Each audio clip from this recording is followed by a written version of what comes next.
Hello, and welcome back to the Sleep Lab. Tonight we are going to gently take apart some of the most widely believed ideas about the universe, the ones that feel so obviously true that almost nobody ever thinks to question them, and replace them, slowly and calmly, with what astronomers and physicists have actually found once they looked closely enough.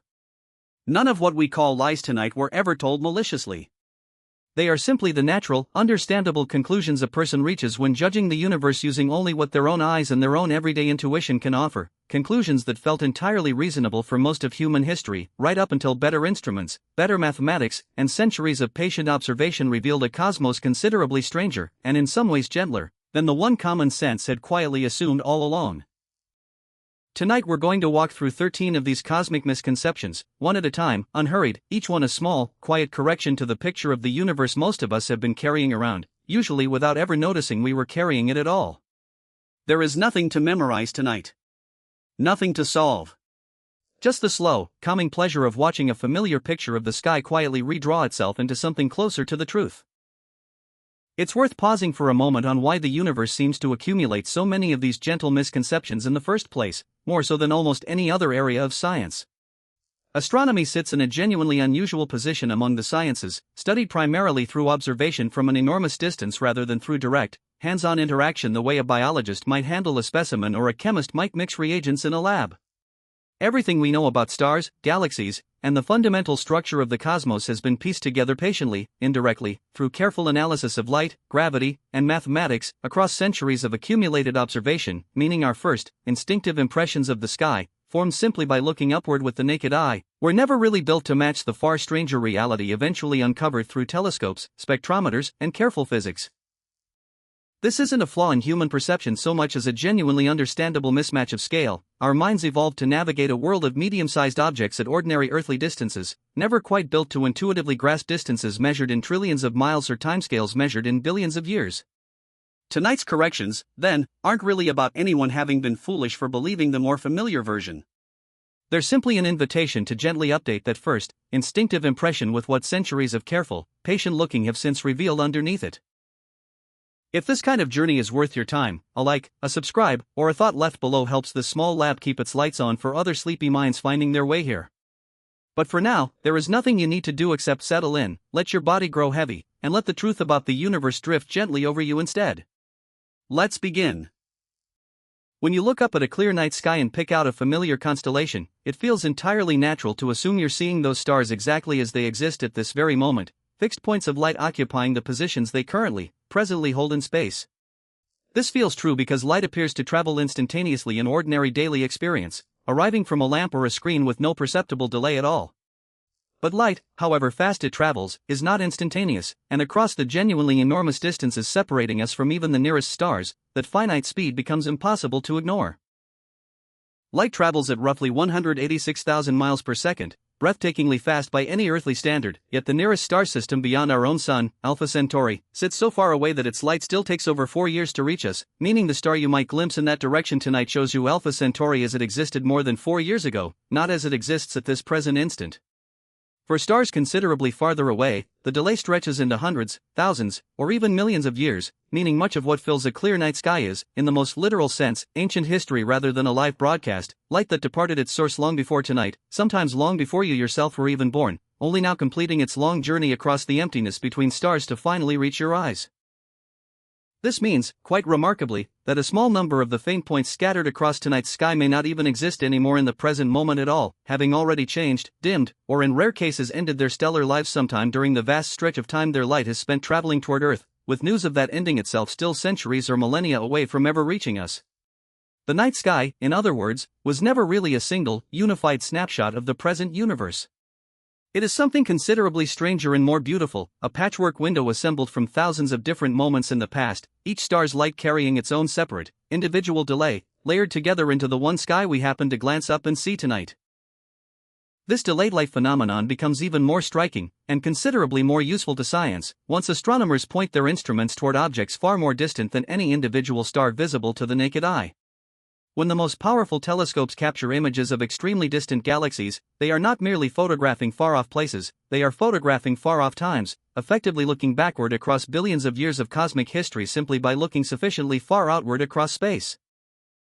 The James Webb Space Telescope, for instance, has captured light that began its journey toward Earth when the universe itself was only a few hundred million years old, meaning astronomers studying these images are observing galaxies not as they exist today, which remains entirely unknown and unknowable to us at present, but as they appeared in the very early, formative chapters of cosmic history, long before our own sun or solar system had even begun to form.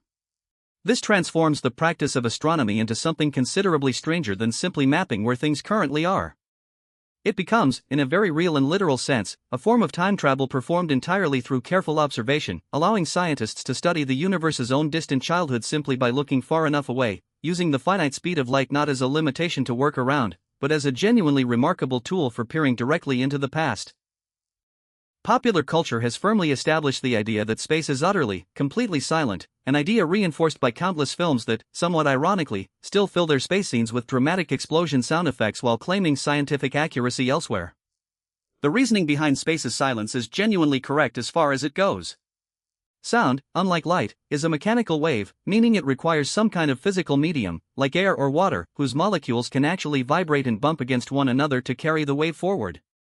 The vacuum of space contains far too few particles, spread far too thinly, to meaningfully transmit sound waves the way our atmosphere does here on Earth, meaning if you could somehow survive unprotected in the vacuum of space, you genuinely would not hear an explosion happening a short distance away, no matter how visually dramatic that explosion appeared. But calling space perfectly, completely silent overstates the case in a subtler, more interesting way, because it is not entirely, uniformly empty at every single scale. In regions where enough matter does exist, even if extremely sparse compared to Earth's atmosphere, including certain nebulae, the thin plasma surrounding stars, and the material filling galaxy clusters, genuine pressure waves can and do propagate, behaving in ways functionally similar to sound, just at frequencies and wavelengths far beyond anything the human ear could ever perceive directly. Perhaps most remarkably, astronomers studying the enormous black hole at the center of the Perseus galaxy cluster identified genuine sound waves rippling outward through the hot gas surrounding it, sound waves so deep and so low in pitch that astronomers calculated the note to be roughly 57 octaves below middle C, a frequency so impossibly low that NASA researchers had to shift it upward by quadrillions of times simply to make it audible to human hearing at all before it could ever be shared publicly. So while the crisp, dramatic explosions of science fiction cinema genuinely would remain silent in the true vacuum of deep space, the universe as a whole is not quite the perfectly noiseless void popular imagination has long assumed, carrying instead its own vast, deep, almost impossibly slow music in the places where enough matter still lingers to carry it. This same principle, that sound requires some form of medium to travel through, also explains a smaller, more earthbound piece of space trivia worth mentioning tonight, involving how astronauts aboard the International Space Station actually communicate with one another during spacewalks. Because the vacuum of space genuinely does prevent sound from traveling directly between two astronauts working outside the station, even when floating only a short distance apart, all spacewalk communication relies entirely on radio transmission, with sound converted into radio waves capable of traveling through the vacuum of space in a way that ordinary sound waves fundamentally cannot, then converted back into audible sound only once received inside an astronaut's own helmet. This is part of why astronauts, even when working directly alongside a colleague close enough to reach out and touch, must communicate entirely through their radio systems rather than by simply calling out to one another the way workers might on an ordinary construction site here on Earth, offering a small, practical, everyday reminder of just how genuinely different the physics of sound propagation becomes the moment enough matter is removed from the surrounding environment. Ask most people what powers the sun, and the answer that comes back almost automatically involves fire, some vivid image of an enormous, eternally burning ball of flaming gas hanging in the sky. This image, while intuitively appealing, describes something fundamentally different from what is actually happening inside our nearest star. Ordinary fire, the kind found in a candle flame or a campfire, is a chemical process called combustion, involving oxygen reacting with fuel to release energy, and it requires a continuous supply of oxygen to sustain itself, something the sun's interior does not meaningfully contain in any relevant quantity, and something that, regardless, could never come remotely close to producing the staggering amount of energy the sun actually generates every single second. What actually powers the sun is an entirely different physical process called nuclear fusion, occurring deep within its intensely hot, immensely pressurized core, where hydrogen nuclei are forced together with such extraordinary force that they fuse into helium, releasing enormous quantities of energy in the process, energy that gradually makes its way outward from the core toward the surface, eventually escaping as the light and heat that reach Earth roughly 8 minutes later. This distinction matters far beyond simple vocabulary precision, because it explains something genuinely important about how stars like our sun actually work and, eventually, how they die. A fire requires fuel and oxygen and, once either runs out, simply extinguishes relatively quickly. Nuclear fusion inside a star's core, by contrast, is governed by gravity and pressure on a scale utterly unlike anything achievable through ordinary combustion, allowing our sun to steadily generate energy for billions of years, an almost incomprehensible span of stability no chemical fire could ever hope to sustain. When our sun eventually does exhaust its usable hydrogen fuel several billion years from now, it won't simply flicker out the way a campfire does. It will instead swell dramatically into a red giant. Its fusion process is shifting to different, heavier elements entirely, following an intricate physical sequence with no real equivalent anywhere in the familiar world of ordinary fire at all. The specific physics of how fusion energy actually makes its way from the sun's core out to its visible surface adds another genuinely fascinating layer to this correction, one that further separates the sun's true behavior from the simple, fast-burning image of ordinary fire. Energy produced deep within the sun's core through fusion doesn't travel outward quickly or directly at all. Instead, individual photons of light are absorbed and re-emitted repeatedly, countless times over, as they slowly, gradually make their way outward through the sun's incredibly dense interior, a journey so remarkably slow and indirect that a single photon can take tens of thousands of years, and by some estimates considerably longer, to travel from the core to the sun's surface, even though that exact same photon, once finally released into the relative openness of space, then covers the remaining 93 million miles to Earth in a mere 8 minutes. This means the sunlight warming your face on any given afternoon actually began its journey inside the sun's core an almost unimaginably long time ago, only completing the final, comparatively brief leg of its journey recently, a genuinely strange detail that further illustrates just how different the sun's actual inner workings are from the simple, fast, straightforward image of an ordinary flame. It feels intuitive to imagine the universe as something with boundaries, an enormous but ultimately finite structure with some kind of edge or wall marking where everything simply stops, the way a room has walls or an island has a shoreline. Modern cosmology complicates this intuitive picture considerably, and does so in a genuinely strange, mathematically fascinating way. Based on the best current observational evidence, the observable universe, meaning the portion of the cosmos whose light has had enough time to reach us since the beginning of cosmic history, does have a practical limit, simply because light traveling for a finite amount of time can only have covered a finite distance. But this observable limit is fundamentally different from an actual physical edge to the universe as a whole. It represents the boundary of what we personally, from Earth, are currently capable of seeing, not a boundary the universe itself actually possesses. Beyond that observable horizon, current cosmological models strongly suggest the universe simply continues, likely for a very great distance, quite possibly without any actual edge or boundary at all, a genuinely difficult idea to hold in mind since almost everything in ordinary daily experience that lacks visible boundaries eventually reveals one upon sufficiently careful, thorough examination. Adding further genuine strangeness to this picture, cosmologists studying the large-scale geometry of space have found that the universe appears, based on the most precise measurements currently available, to be very close to flat in its overall geometric structure, a technical term describing how parallel lines and angles behave across truly vast cosmic distances, and a universe that is genuinely flat and infinite in extent would, by definition, have no edge whatsoever for anyone or anything to ever reach, no matter how far or how long they traveled in any particular direction.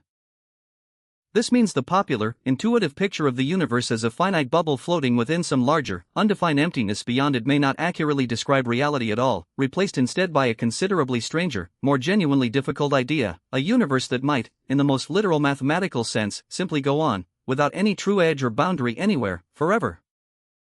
It's worth adding an important, carefully honest clarification here, since even among professional cosmologists, this remains one of the most genuinely open and actively debated questions in the entire field. While current measurements strongly favor a universe that is very close to spatially flat, and while an infinite, edgeless universe represents one entirely plausible, well-supported interpretation of that flatness, cosmologists have not yet definitively, conclusively ruled out other possible geometries entirely, including certain more exotic mathematical possibilities in which the universe could still, in principle, be finite in total extent while nonetheless having no actual edge or boundary. Similar to how the surface of a sphere is finite in total area yet has no edge anywhere for a traveler to ever reach, no matter how far or how persistently they continued moving in one particular direction. This distinction matters because it means the honest, complete scientific answer to whether the universe is truly infinite remains, even now, genuinely unsettled and actively researched, rather than a fully closed, definitively answered question, a reminder that some of the universe's biggest questions remain wide open even at the very frontier of modern cosmological research. Few objects in the universe carry a more dramatically exaggerated popular reputation than black holes, frequently depicted in casual conversation and popular media as ravenous cosmic vacuum cleaners, relentlessly pulling in and devouring anything unlucky enough to wander anywhere near them across vast stretches of surrounding space. The actual physics governing a black hole's gravitational influence is considerably less dramatic, and considerably more familiar, than this popular image suggests. A black hole's gravity behaves, at any meaningful distance beyond its immediate vicinity, exactly the way gravity behaves around any other object of equivalent mass, following the very same well-established laws of gravitational physics that govern the orbit of planets around ordinary stars, or the orbit of the Moon around Earth. If our own Sun were somehow, instantaneously, replaced with a black hole of precisely the same mass, without altering that mass in any way, Earth's orbit would remain entirely, completely unaffected by the substitution, continuing along its familiar path around the Sun's former position exactly as it always has, simply now orbiting a black hole rather than a star, with no additional gravitational pull, no dramatic new inward tug, and no cosmic vacuum cleaner effect whatsoever extending outward beyond what that same amount of mass would have exerted regardless of its particular form. What actually distinguishes a black hole isn't some uniquely powerful or expansive gravitational reach extending unusually far into surrounding space, but rather its extraordinarily compact, densely concentrated size, meaning an object can approach considerably closer to a black hole's central mass than it ever safely could to an ordinary star of the same total mass, since a star's own physical bulk would get in the way long before an object could approach nearly as close to its actual gravitational center. It is only within that extremely close range, while within what is called the event horizon, the theoretical boundary beyond which not even light can escape a black hole's gravitational pull, that a black hole's gravity becomes genuinely inescapable and dramatically different from ordinary stellar gravity. Beyond that close, specific boundary, a black hole is, gravitationally speaking, remarkably unremarkable, behaving exactly like any other object sharing its same particular mass, patiently allowing planets, stars, and entire solar systems to orbit safely and stably around it for billions of years, precisely the way they would around any comparably massive star instead. There is a genuinely fascinating, if somewhat unsettling, related question worth briefly addressing here as well, involving what astronomers call the spaghettification effect, a real, well-documented gravitational phenomenon that does become genuinely relevant, though only for objects venturing extremely close to a black hole, considerably closer than the safe orbital distances discussed above. Because gravity grows stronger the nearer an object approaches a black hole center, and because that increase in gravitational strength happens extremely rapidly over very short distances near a sufficiently compact, massive object, an object falling directly toward a black hole would eventually experience a genuinely dramatic difference in gravitational pull between its near end and its far end, stretching it out into an increasingly long, thin shape, the effect that gives the phenomenon its somewhat playful name.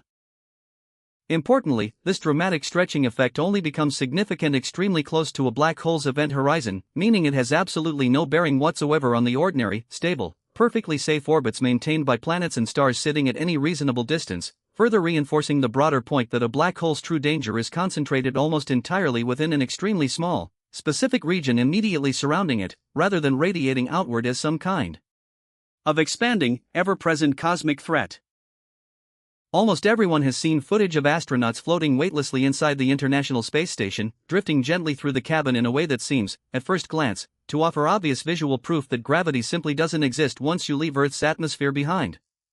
This is a genuinely understandable, but ultimately incorrect, conclusion, and correcting it reveals something considerably more interesting about how orbital motion actually works. The International Space Station orbits at an altitude of roughly 250 miles above Earth's surface, a distance that, on the truly enormous scale of the entire planet, is remarkably close, meaning Earth's gravity at that altitude remains almost as strong as it is down here on the surface, only slightly weaker, nowhere near weak enough to explain the dramatic, complete weightlessness astronauts experience while aboard the station. What actually causes that floating sensation is not an absence of gravity at all, but rather a state physicists call continuous free fall. The space station, along with everyone and everything aboard it, is constantly, perpetually falling toward Earth under the ordinary, familiar pull of gravity, exactly the way a dropped object falls toward the ground. What makes an orbit special, and different from simply falling straight down and eventually crashing, is that the station is also moving forward at an extraordinarily high sideways speed, roughly 17,500 miles per hour, fast enough that as it falls toward Earth, the curve of the Earth's own surface falls away beneath it at essentially the same rate, meaning the station perpetually falls toward the planet while simultaneously, continuously missing it, tracing a stable circular path around the Earth indefinitely rather than ever actually crashing into it. Because everything inside the station, including the astronauts themselves, is falling together at exactly the same rate under the very same gravitational pull, there's no relative force pushing an astronaut down against the station's floor, which is precisely the sensation weightlessness actually represents, not a genuine absence of gravity at all, but a perfectly balanced, continuous, controlled falling shared equally by every single object inside the spacecraft, astronauts, and equipment. Alike, all together, all at once. The same continuous freefall principle applies just as accurately to every satellite currently orbiting Earth, including the geostationary communications satellites responsible for relaying television signals, weather data, and countless other forms of modern telecommunication, meaning every piece of orbiting technology surrounding our planet right now exists in exactly the same state of perpetual, elegantly balanced falling, rather than somehow floating in a genuine absence of gravity. It also explains a commonly asked, genuinely interesting follow-up question many people wonder about but rarely see clearly answered, namely why astronauts don't experience this exact same weightless, free-falling sensation while still aboard a rocket during the earlier portion of its ascent toward orbit, before the spacecraft has actually achieved a stable orbital path. During launch, the rocket's engines are actively, continuously accelerating the spacecraft upward against gravity's pull, meaning astronauts experience considerable additional force pressing them into their seats throughout that initial ascent phase, and only begin experiencing genuine weightlessness once the engines cut off and the spacecraft settles into that same continuous, gravity-balanced freefall state that defines stable orbital motion, the exact same physical principle responsible for astronauts floating gently aboard the International Space Station many miles above.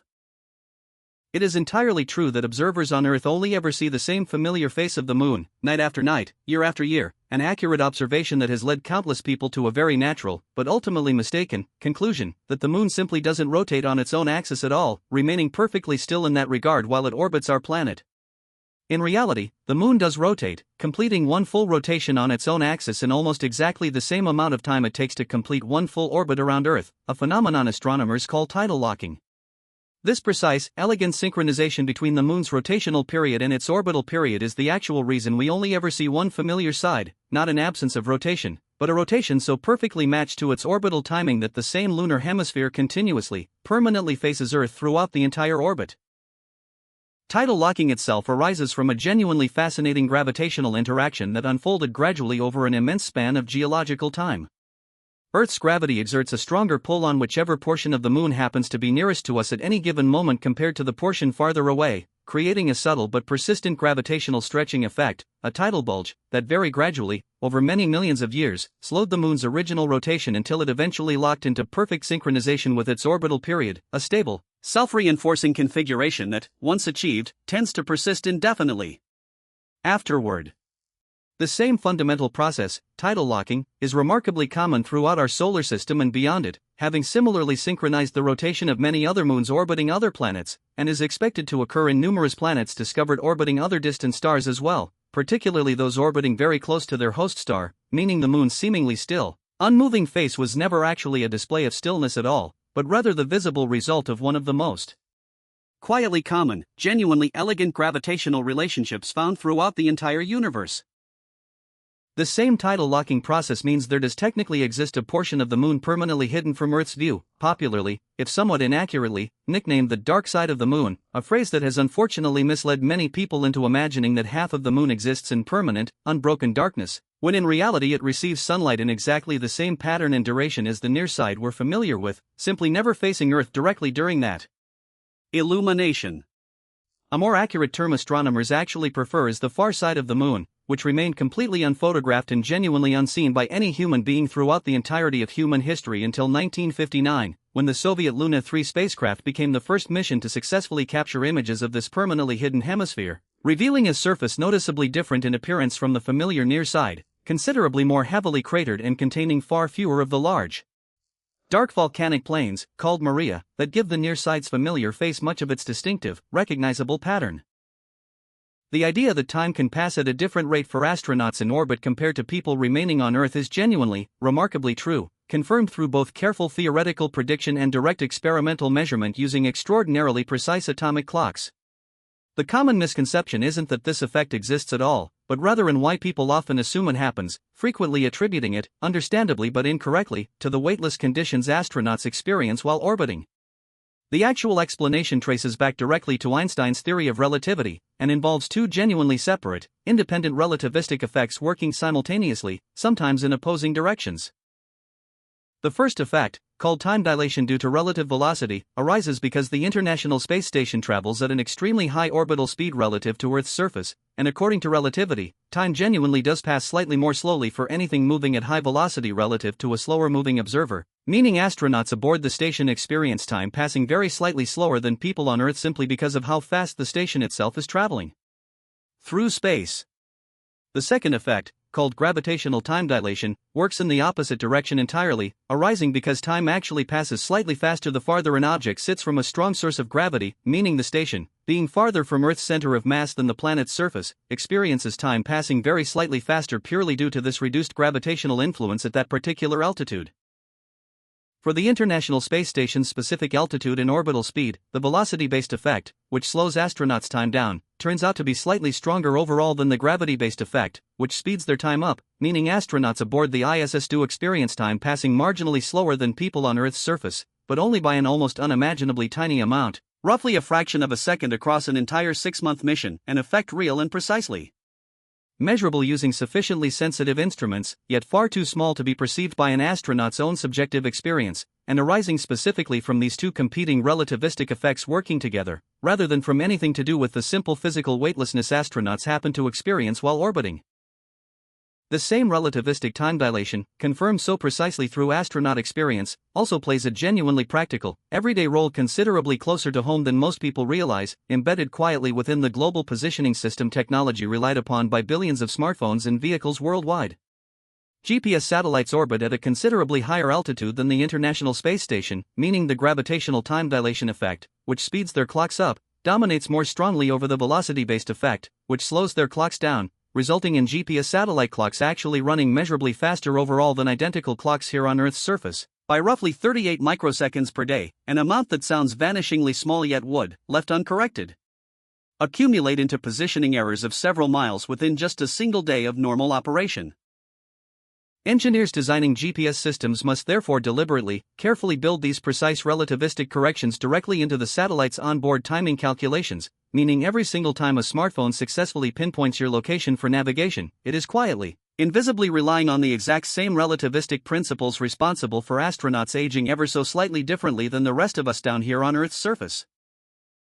The very name Big Bang has done considerable, if entirely unintentional, damage to how most people picture the actual origin of the universe, since the word bang strongly evokes an image of a traditional explosion, some kind of dramatic detonation occurring at one specific location within a pre-existing, empty space, sending matter flying rapidly outward from that central point into the surrounding emptiness the way debris scatters outward from a bomb.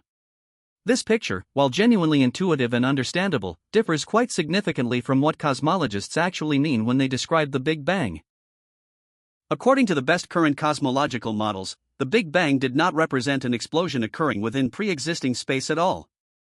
It represented the expansion of space itself, beginning from an extraordinarily hot, extraordinarily dense state, with that expansion occurring everywhere throughout the universe simultaneously, rather than radiating outward from any single specific location within some larger surrounding void. This means there was never a specific point in the current universe that you could travel toward to find the actual location where the Big Bang originally happened, since the expansion did not spread outward from one particular point into empty space, but rather represented the stretching of space itself happening uniformly everywhere at once, meaning, in a genuinely strange but important sense, every location in today's universe, including the very spot where you happen to be lying right now, was equally present within that original, extraordinarily dense early state, and equally participated in the subsequent cosmic expansion that followed. A commonly used analogy astronomers rely on involves imagining the surface of a balloon covered in evenly spaced dots, with the entire surface gradually inflating. As the balloon expands, every single dot moves farther away from every other dot simultaneously, and importantly, no single dot occupies any special, central position from which the expansion is happening, since the entire surface, without exception, is expanding together at once. Our own three-dimensional universe behaves in a conceptually similar way, expanding as a whole rather than exploding outward from any particular central location, a distinction that considerably reshapes, and genuinely improves, our understanding of what actually happened at the very beginning of cosmic history. There is one further, genuinely important clarification worth adding to this correction, since it addresses another closely related question people often ask once they've absorbed the balloon analogy. If the universe has no central point from which it originally expanded, a natural follow-up question involves what, if anything, existed before the Big Bang, and what the earliest moments of cosmic expansion were actually like. Here, honest scientific humility becomes genuinely important, since our current physical theories, remarkably successful as they are at describing the universe from a tiny fraction of a second after the Big Bang onward, break down entirely when applied to the very first instant itself, a boundary physicists call the Planck time, before which the known laws of physics simply cease to offer any reliable, coherent predictions at all. This means questions about what, if anything, came before the Big Bang, or what triggered the expansion in the very first place, remain genuinely open, unresolved territory at the frontier of theoretical physics, an area where several genuinely serious scientific proposals exist, alongside an equally honest, widely shared acknowledgement among physicists that we simply do not yet possess a complete, confirmed answer. Given how the term is actually constructed, it's a remarkably common and entirely understandable mistake to assume a light year measures some unit of time, since the word year sits right there within it, seemingly implying a duration rather than a distance. In reality, a light year is a unit of distance, not time at all, specifically defined as the distance light travels through the vacuum of space over the course of one full Earth year, a figure that works out to an almost incomprehensibly large distance of approximately 5.88 trillion miles. Astronomers rely on light years, and related, even larger distance units, specifically because the ordinary units of distance we use in everyday life, miles or kilometers, quickly become almost useless when describing distances at genuinely cosmic scales, producing numbers so enormous and unwieldy that they become nearly impossible to meaningfully communicate, compare, or even properly conceptualize. Expressing the distance to a distant galaxy in miles would require a number so long it would be genuinely difficult to even read aloud correctly, whereas expressing that exact same distance in light years produces a considerably more manageable, comprehensible figure. This distinction between distance and time becomes especially important, and especially fascinating, when you connect it directly back to the very first fact discussed tonight, regarding the delay in starlight reaching our eyes. When an astronomer describes a particular star as being, for example, 100 light-years away, they are technically describing a distance measurement, yet that same distance measurement also happens to directly reveal a time delay as well, since light traveling that particular distance necessarily takes exactly 100 years to complete the journey, meaning the star's distance and the age of the light currently reaching our eyes turn out to be, in this specific and genuinely elegant sense, two different, complementary ways of describing precisely the very same underlying physical fact. Astronomers rely on several additional distance units beyond the light year specifically because even light years themselves eventually become unwieldy once cosmic distances grow sufficiently large, leading to the parsec, a unit equal to roughly 3.26 light years, defined through a precise geometric method involving how much a nearby star appears to shift position against more distant background stars as Earth orbits the Sun throughout the year, a technique called parallax that represents one of the oldest and most fundamentally reliable methods astronomers have for directly measuring cosmic distances without relying on any assumptions beyond basic geometry itself. For galaxies and structures considerably farther away than parallax measurements can reliably reach, astronomers turn to megaparsecs, each representing a million parsecs, or gigaparsecs, representing a billion parsecs, units that quickly become necessary once describing distances between entire galaxy clusters and superclusters, distances so vast that even the light year, already an almost incomprehensibly large unit by ordinary human standards, would require uncomfortably long strings of digits to adequately, practically express. Einstein's theory of relativity firmly, and correctly, establishes that no object with mass can ever be accelerated to reach or exceed the speed of light, a foundational limit confirmed repeatedly across more than a century of careful experimental physics, and one of the most solidly, thoroughly established principles in all of modern science. This limit genuinely does apply, without any documented exception, to any object, spacecraft, or particle attempting to move through space itself. However, this well-established speed limit governs how fast objects can move through space, and importantly does not place the same restriction on how fast space itself is permitted to expand, a subtle but genuinely important distinction with real, significant cosmological consequences. Because the universe's overall expansion is happening everywhere simultaneously, as discussed a few facts ago, sufficiently distant galaxies can, and according to current cosmological measurements genuinely do, appear to be receding from us at an effective rate exceeding the speed of light, not because those galaxies themselves are physically moving through space faster than light, which would indeed violate relativity, but because the accumulated stretching of the vast expanse of space lying between us and them adds up, across sufficiently enormous cosmic distances, to an effective separation rate that can genuinely exceed light speed, all without any individual object anywhere actually breaking the fundamental speed limit relativity establishes. This is precisely the underlying mechanism responsible for the existence of a genuine cosmic horizon, a boundary beyond which light emitted today will never be capable of reaching Earth at any point in the future, no matter how much additional time is allowed to pass, Since the space separating us from sufficiently distant regions is expanding fast enough that any light emitted from beyond that boundary can never fully close the ever-growing gap. This subtle, often overlooked distinction between an object's own motion through space and the expansion of space itself is essential for correctly understanding several of modern cosmology's stranger, more genuinely counterintuitive findings, gently softening what initially sounds like an absolute, universal rule into something considerably more nuanced and specific once properly, carefully understood. The same cosmic horizon concept has a genuinely sobering, almost melancholy implication worth sitting with quietly for a moment, one that connects directly back to the accelerating cosmic expansion driven by dark energy, the mysterious force responsible for the universe's expansion actually speeding up over cosmic time rather than gradually slowing down under gravity's pull, as earlier generations of astronomers had originally, reasonably expected. Because this expansion continues accelerating, an ever-increasing number of distant galaxies are gradually, continuously crossing beyond our cosmic horizon as time passes, meaning light from those particular galaxies will eventually become permanently unable to ever reach Earth, regardless of how much additional time passes afterward.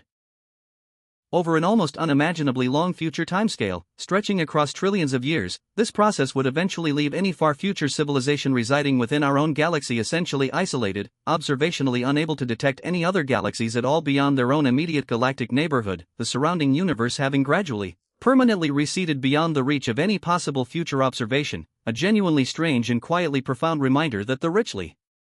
populated, galaxy-filled universe we currently observe may represent a genuinely privileged, temporary cosmic era rather than a permanent, unchanging feature of existence. Countless textbook diagrams and simplified classroom models have quietly reinforced the comforting image of our solar system as a tidy, orderly arrangement, with each planet tracing a smooth, perfectly circular path around the Sun, all of them neatly aligned along one single, flat orbital plane, evenly spaced out like rings drawn around a central point. The actual solar system, once examined more carefully through precise astronomical measurement, turns out to be considerably messier and more genuinely varied than this simplified textbook picture suggests. Planetary orbits are not perfect circles at all, but rather ellipses, meaning each planet's distance from the Sun genuinely varies somewhat throughout its own individual orbit, occasionally by a very small amount for planets like Earth, whose orbit happens to be relatively close to circular, but far more dramatically for other bodies, including the dwarf planet Pluto, whose distance from the Sun varies dramatically enough throughout its own elongated orbital path that it occasionally travels closer to the Sun than Neptune does, despite ordinarily, for most of its orbital period, residing considerably farther out than Neptune on average. The planets also don't share one single, perfectly flat orbital plane either, each instead following its own orbit tilted at a slightly different angle relative to the others, with Mercury's orbit, for instance, tilted noticeably more than most of the solar system's other planets. Beyond these orbital irregularities, the spacing between planets isn't evenly, uniformly distributed the way simplified diagrams tend to visually imply either, with the actual distances separating the various planets varying enormously and genuinely unevenly throughout the solar system, following complex underlying patterns related to how the entire solar system originally formed and gravitationally settled over billions of years, rather than conforming to any simple, neat, evenly spaced geometric arrangement a casual glance at a typical simplified classroom diagram might otherwise suggest. The real solar system, in other words, is considerably messier, more varied, and in its own particular way, more genuinely interesting than the clean, simplified, orderly diagrams most of us first encountered somewhere back in an early school classroom.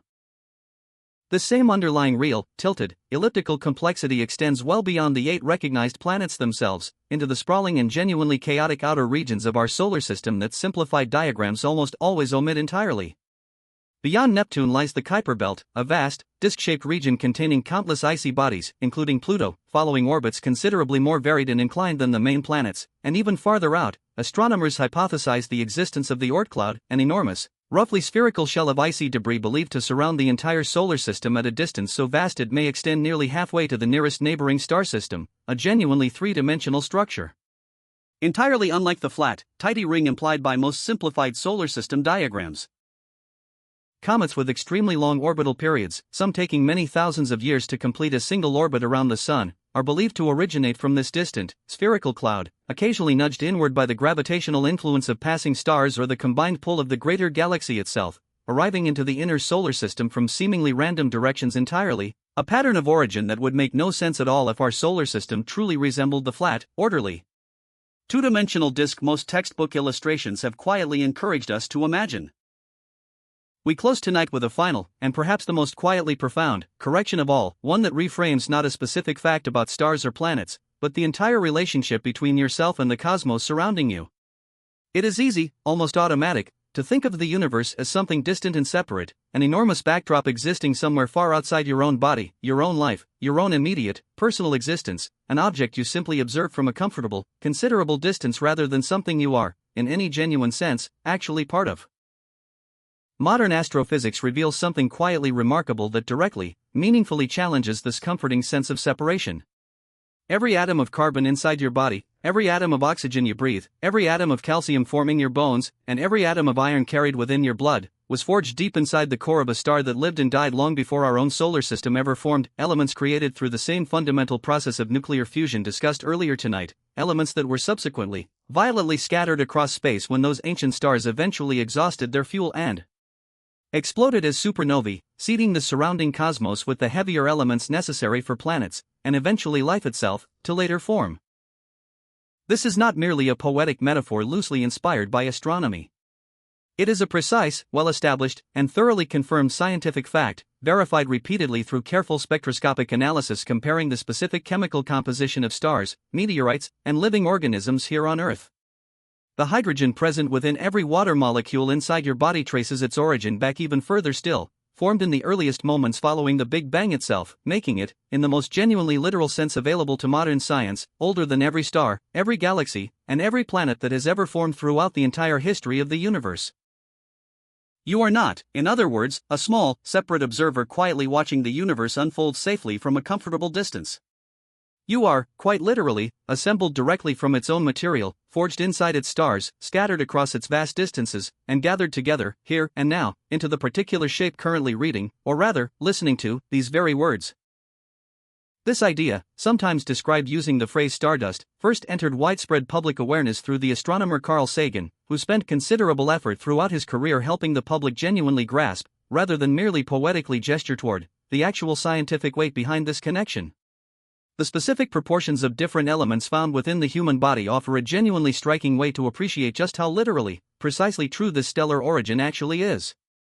Roughly 65% of the human body's mass is oxygen, nearly 19% is carbon, and smaller but still significant proportions consist of nitrogen, calcium, phosphorus, and numerous other heavier elements, every single one of which, without exception, was forged inside the nuclear furnace of some earlier generation of stars long before our own solar system's formation roughly 4.5 billion years ago.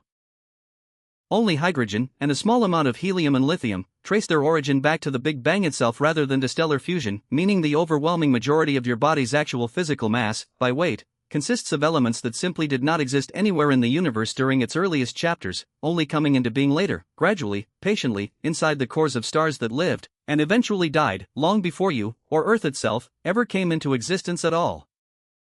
Tonight we walk slowly through 13 of the universe's most widely believed, most quietly incorrect assumptions, gently setting each one aside in favor of something stranger, and often more beautiful, than the comfortable, familiar version we started with.